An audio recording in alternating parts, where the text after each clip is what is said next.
Hey everyone, welcome back to Week Ahead Astrology Breakdown. I'm Matthew Oliver with Stillwater Alchemy. And before we hop into the week's transits, I wanted to do a little recap of last week because there was many prominent aspects that we experienced last week. And a lot of times when we are learning astrology, integrating the transits, when we do a retrospective look, it helps us to understand these transits even more, especially since a few of them are going to be repeating, given that Mercury's in its pre-retrograde shadows. Venus is currently retrograde. So knowing how these transits felt last week will help prepare you when they happen again later on in the next few weeks. So remember that we had the Lionsgate portal on August 8th. I know how I felt and how a few of the people that I talked to in terms of clients and others felt was that there was nice clarity on the 8th of August. And then the next day, a little bit of headaches or like a brain fog or just feeling exhausted or lethargic. Personally, I very rarely ever get a headache or a migraine unless it's like an ascension type vibe where I'm integrating a lot. And the day after, so August 9th, I was like, my head hurt so much and I had to take a lot of time to rest in general. So there was that. But also, remember that we also got to experience the Mercury Jupiter trine. So depending on where Virgo and Taurus sit in your chart, you might have had different things come up that were very expansive, even like Mercury representing our mind or thoughts, Jupiter expansion.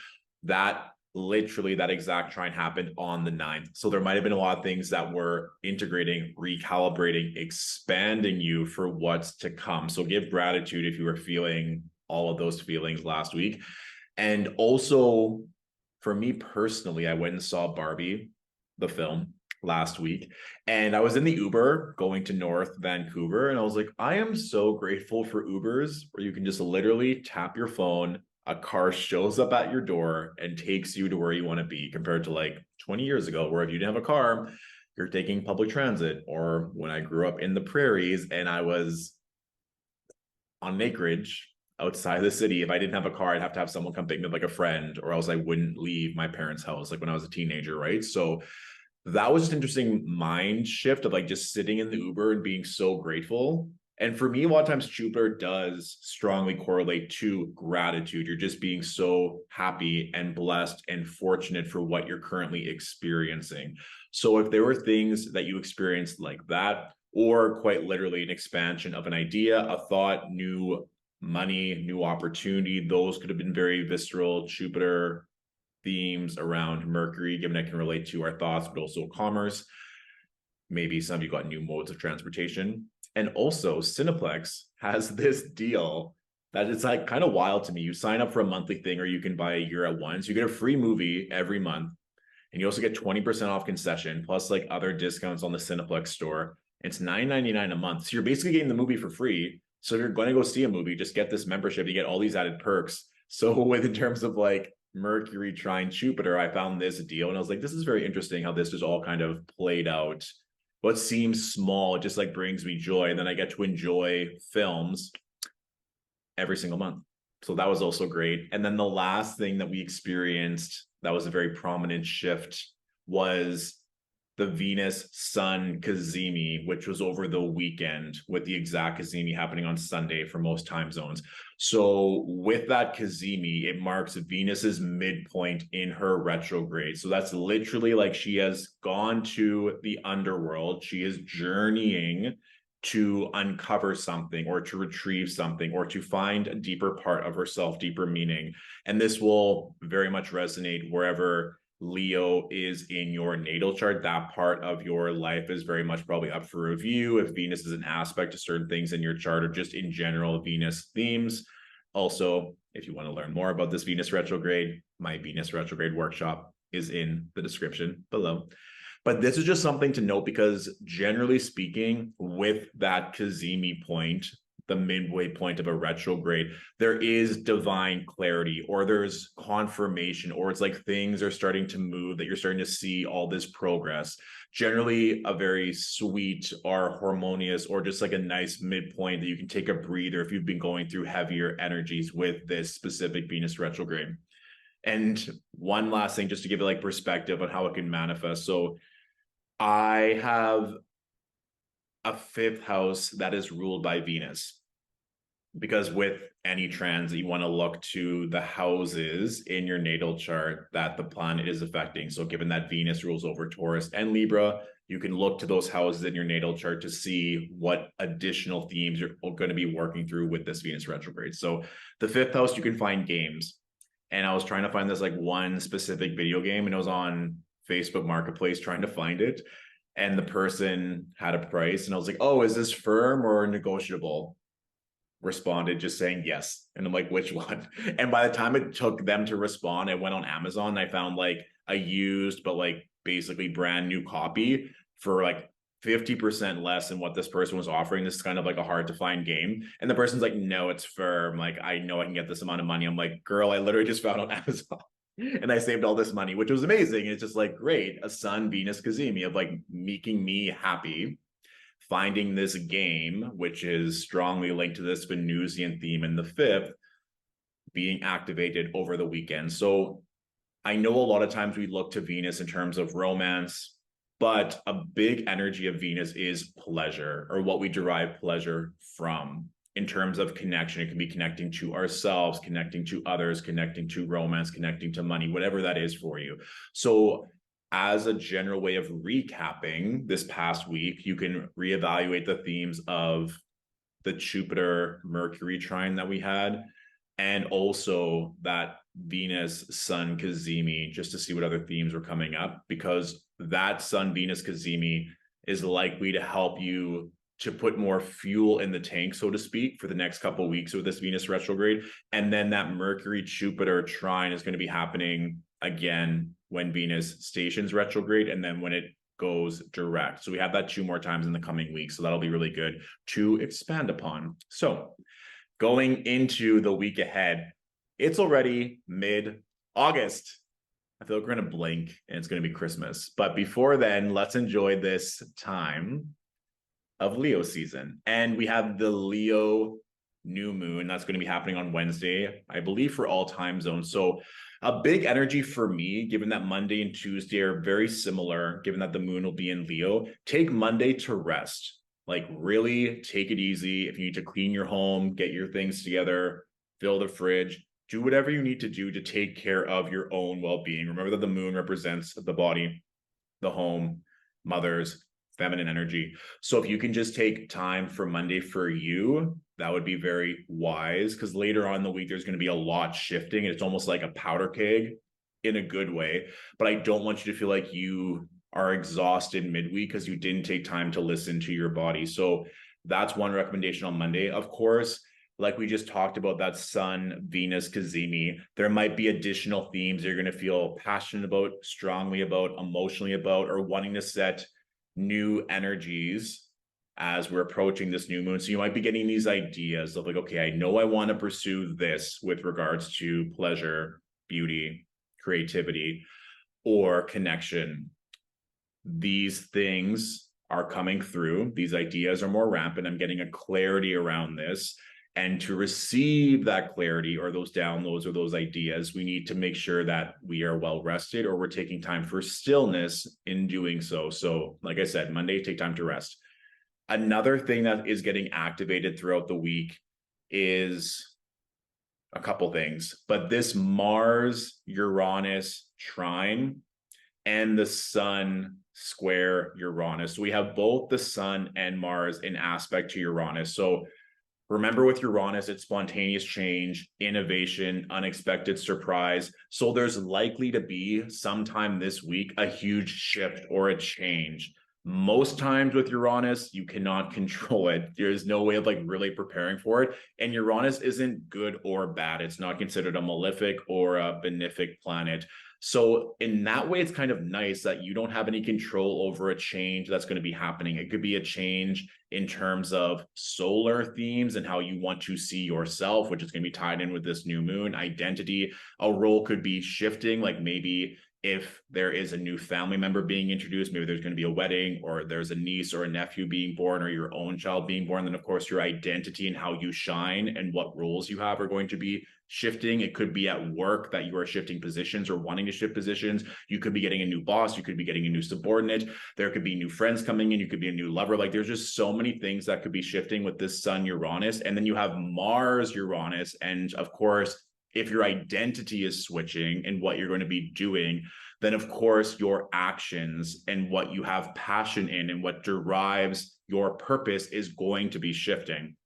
Another big thing for a Mars Uranus is innovation, is this spontaneity, is you having this mercurial energy of like, oh, this is a phenomenal idea, or this is something I can really get behind and really put in some elbow grease, or like the long yards or months or years of me really wanting to focus in on this. So I would highly recommend looking at your own natal chart, seeing which houses are ruled by Virgo and Taurus for this Mars Uranus, because things will be shifting quite nicely in that part of your life as we approach this new moon. But I want to bring it up so that you're prepared and kind of know if you're feeling this energy or this call to action, or that there's something shifting, that we have many reasons as to why that's happening. So Tuesday, we have the moon now conjunct Venus, the moon square Jupiter. And then the moon is also right before her new moon phase. It's happening Wednesday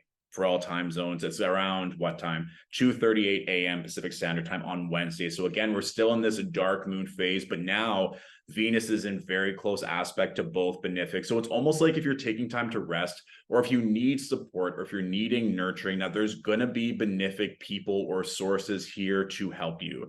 And this is almost like, don't make things harder than they need to be. It's almost like if you need to take an Uber instead of waiting for public transit, if you need to order in food, if you just need to take it easy, there's no need to overextend yourself. This is almost like, you know, when you're getting over a cold and you're at home and there's people waiting on you and they're taking care of you and like changing and fluffing your pillow and bringing you your favorite foods, and you don't have any worries, like you are just being taken care of right now, almost like you're in this cocoon. Allow yourself to be comfortable, allow yourself to be taken care of, and honor all these downloads that are coming in. This could also be a great time just to like go for a walk in the park, go do something that you enjoy doing, like Moon, Venus in Leo, maybe going outside in the sun, going to the beach. If you go to a tanning bed, not that I condone that, but you know what I mean? Like being in heat or being in something that you enjoy will allow for this Moon Jupiter, like the expansion, or like you just being happy before this shift is occurring. Or it's like this willingness to accept the change, because with this, the willingness to accept the change. So maybe if you've been fighting a change or been anxious or been resistant to what is happening or what you've been asked to do from God, Goddess, Source, Universe, there might be just a knowing on Tuesday that things are shifting in your favor. So that'll be a nice reprieve and a nice switch of your emotions if you haven't been feeling that up until this point. All right. Now, Wednesday, of course, we have the new moon in Leo, and I'll be posting a new moon workshop. My intention is to have that up by Tuesday, end of day, if not Monday. But this Leo new moon, we're going to have both the sun and the moon, so both luminaries making that square to Uranus. So like we were saying, in terms of identity or shifting of energy, or how you want to prioritize your masculine and feminine needs, or how you're seen and how you're taken care of in your private life, there's likely to be some kind of shift. And this can go either way, right? Like if someone in your life is leaving, or they're changing roles, something is happening, you're probably going to have an emotional response. And we have this, all these planets in fixed signs. So fixed signs are often very loyal, very tenacious, but they can be quite stubborn or resistant to change. And that's where Uranus can be this beautiful powder keg for the catalyst to shift you completely out of something that isn't aligned. So if you've been resisting something and you're like, no, I don't want to do this, I don't want to do this, that seems hard, like I want to be, just stay in my comfort zone, it's likely with this new moon that you're going to be activated. It's like, nope, this is no longer your path. This has never been your path. We're going to move you where you need to be moved, especially with this Mars Uranus trine. So trusting in the process. And I think that's what we said on Tuesday, right? If you can be in a space to receive pleasure, this acceptance and willingness to change will be easier for you with the Leo new moon. And of course,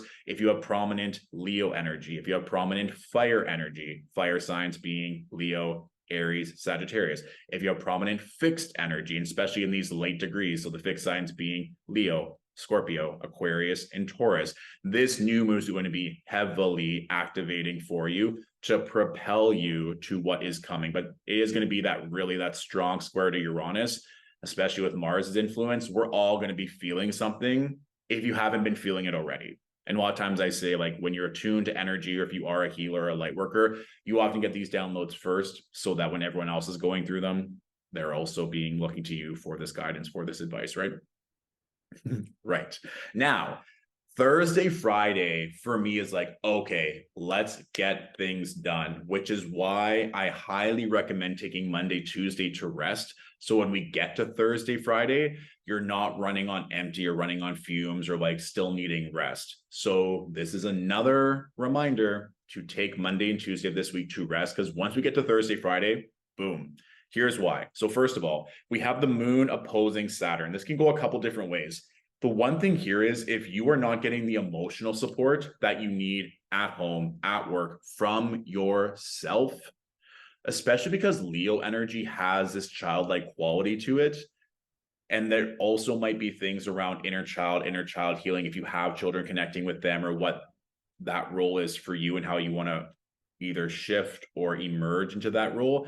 This can also activate that, right? Because the moon in Virgo wants to literally clean things up or see what systems are not working, especially with the moon being co-present Mercury and Mars. So it's going to be very overwhelming for you, or you might be in this position, especially right after a Leo new moon, of like, maybe you're not feeling seen, or you're not reaching the fame or the power or the love that you're wanting.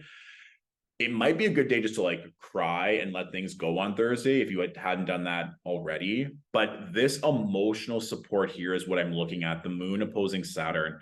And I just think that if you're not getting the results that you want, either a part of this Sun Uranus square and Mars Uranus trine, as things need to shift so that I'm getting the emotional support that I need with Saturn, getting expert mastery level care, carving out this time, setting boundaries with certain energies, whether it's your career, whether it's family, whether it's friends, so that I can tend to my own emotions, to my feminine energy, or to connect with a feminine person in my life. I just think there's going to be something that's really going to be beneficial so that you can operate in a more conductive manner. And I think that this could be a generous or wise or expansive feminine presence, whether it's a person like a female or an individual that possesses strong feminine energy, because we also have the moon making this beautiful trine to Jupiter. So like Mercury is slowing down, right? So we have both the moon and Mercury in aspect to Jupiter, and we just have this new moon. So I think for a lot of us,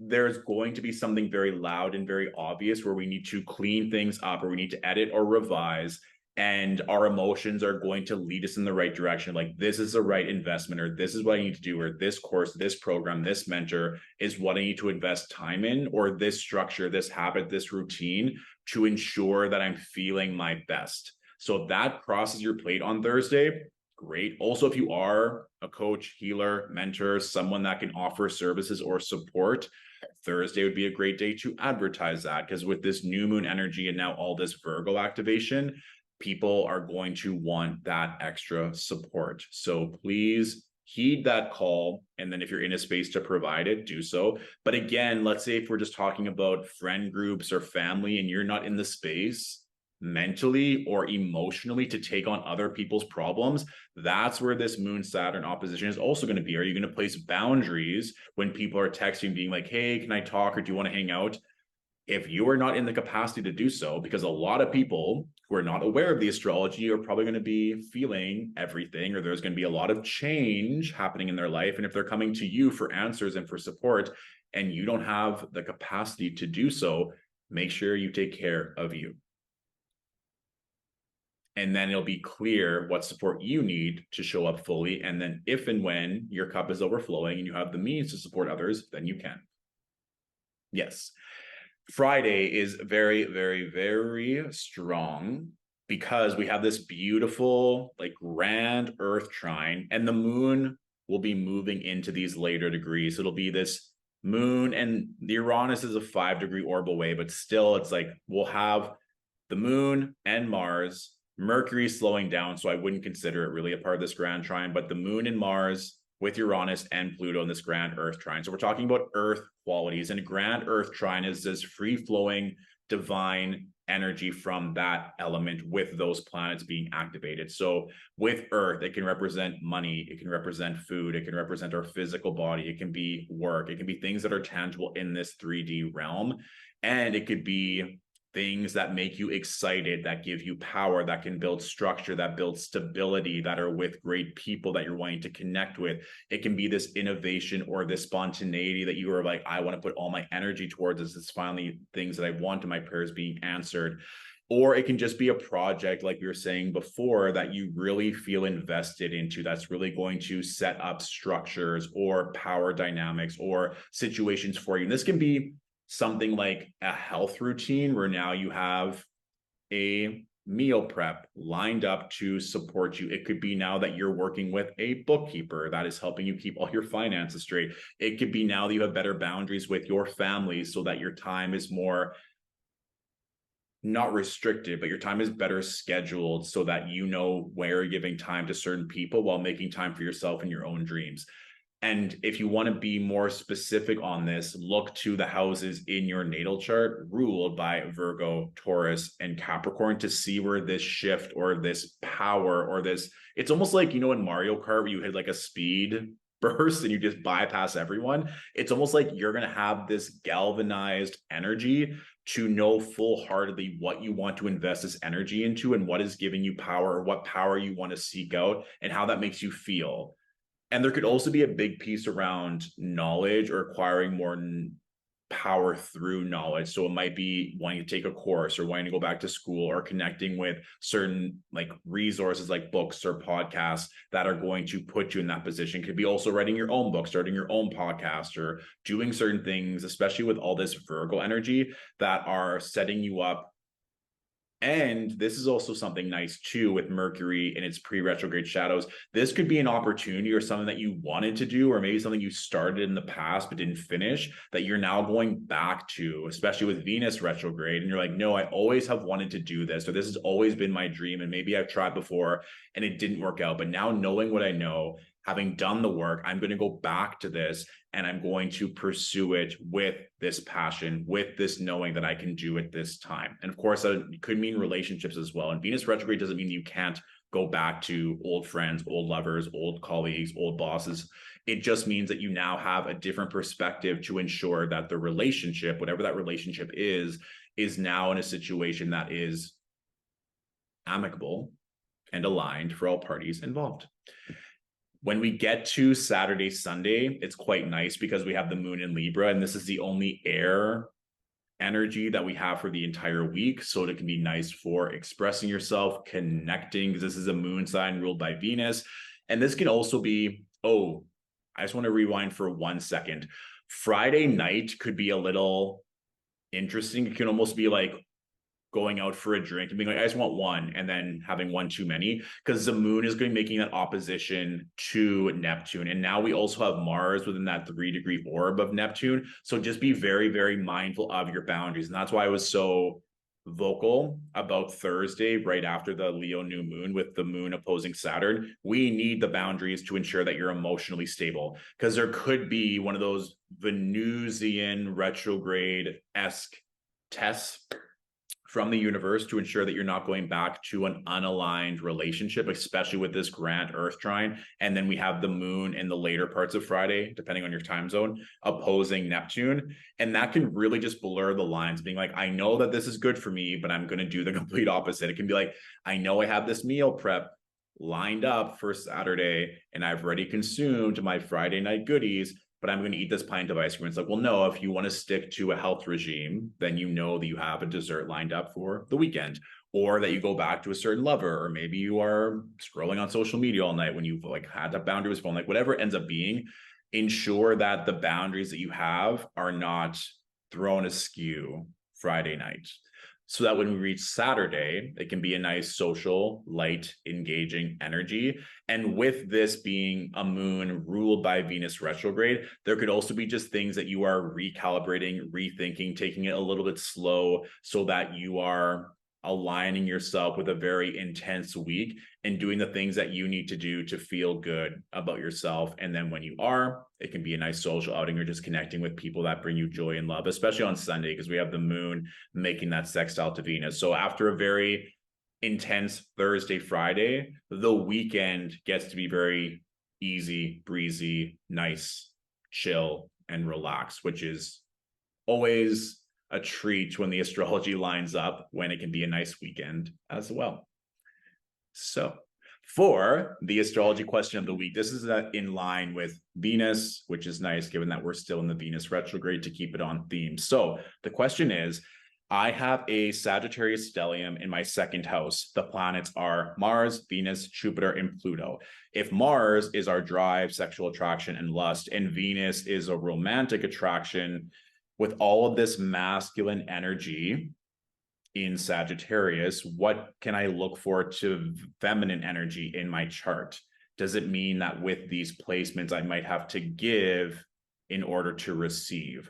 So there's a couple questions in here, and I just want to clarify a few things. So with Venus, it is what we value, what we are attracted to. And Mars can represent passion and drive and motivation. I always kind of compare Mars to like the Energizer Bunny. It's like boom, boom, boom. And a lot of people are driven and are passionate about sex, sexuality, and lust is kind of like passion and desire mixed together, but desire is very much Venus for me. So that's just one way of clarifying the planets, because a lot of people, if they don't place sex and sexuality as a high priority, then we also want to see like Mars can represent what we are passionate about, irregardless of sex, because we also desire being of service or building communities or gaining intelligence, which can be what you value, what brings you pleasure, which is Venus, or like a satisfactory job or getting a project done or receiving praise from an employer. That could be Venus. And the drive is to do whatever task at a high level. So one way just to distinguish Mars versus Venus. Secondly, this is a question in terms of masculine and feminine energy of the planets, and then how they can show up in the zodiac signs. So with regards to feminine energy in the planets, we can look to Venus and the moon. Now, when it comes to the zodiac signs, the fire and air signs are traditionally seen as masculine, more outward expressing planets. Water and earth signs are more inward. They're seen in a traditional, a feminine sense, if we're going to classify it by gender. So in terms of feminine energy, being able to receive, to rest, go inward, masculine energy being more outward expressing, or more action oriented. So this is a question in terms of if both Venus and Mars are in a traditionally masculine sign, a fire or an air sign, how can you receive more love in your life? So there's a couple ways we can look at this. In this example, the individual has Mars and Venus in Sagittarius in their second house. So the second house can represent money and resources. So one way is that you are spending money, or you are attracting a partner that values Sagittarian themes. So this could be travel, this could be adventure, this could be seeking out higher knowledge. This could be someone who is spiritual or enjoys spending their money on spiritual retreats where you're traveling, or spending money maybe at a yoga or a meditation studio, or seeking out people that are intelligent or funny or great storytellers, or like being in this vicinity. So in that example, because this is where astrology gets fun, but it can also be more of a intermediate or advanced way, because now we're looking at the planets, the zodiac signs, and the houses. But in this case, with Sagittarius, the themes of adventure, higher knowledge, and seeking a universal truth are going to be more pronounced.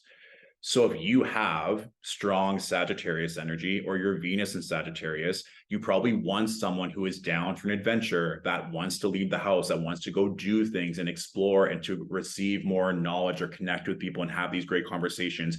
If you have someone who's more of a homebody or is working all the time and doesn't value or crave adventure, you might not be able to connect in that way. Or let's say you have someone that is more extroverted, but they're like, oh, why are you going back to school? Why are you taking that course? Why do you keep like spending more money on receiving knowledge? Like, let's go to this party, let's go to this bar, let's hang out here. And you're like, well, no, this is actually what brings me joy. This is what I like to do. And to be honest, if you have your Venus and Mars and Sagittarius, you probably enjoy travel, period. So if someone's like, no, I don't want to spend money on traveling. I just want to like spend time at home this summer. That might be a point where you're like, I'm feeling like I have to do so much work to motivate my friends or my partner to go traveling, when this can be something easy that is going to bring us both pleasure or bring us both closer together. So in this case, just because Venus is in a masculine sign of Sagittarius doesn't necessarily mean you have to do so much. It just means that these are the things that are going to bring you pleasure and that you can enjoy together. Also, quite simply, it can mean that if your Venus is in any zodiac sign, this could be the type of person that you want to attract, or those qualities of that sign or what you like to attract, or that you just, if your Venus is in a masculine sign, that you like people that are extroverted, that are out there, that are going to be able to pull you out of your shell, so to speak, in a very basic way of interpreting this. And if your Venus is in a water or earth sign, maybe you like people that are very emotional or that are very grounded or that can provide certain stability in your life. As a personal example, my Venus is in Libra. Libra is an air sign, so it is a masculine sign in this example. And I do like when people can hold a conversation, when people are funny, when people have social decorum, when people have great style and beauty, when they like going to beautiful spaces and they can wear beautiful clothes. These things are important to me. And I've also ceased dating when people are rude and they don't have manners. It's such like, it just, I can't even get to the Mars, like the passion of connecting with someone. If they're rude, it actually is just wild to me when people don't have manners and when people can't communicate and when things aren't balanced. Like, whoo, I could just do a whole episode on Venus and Libra.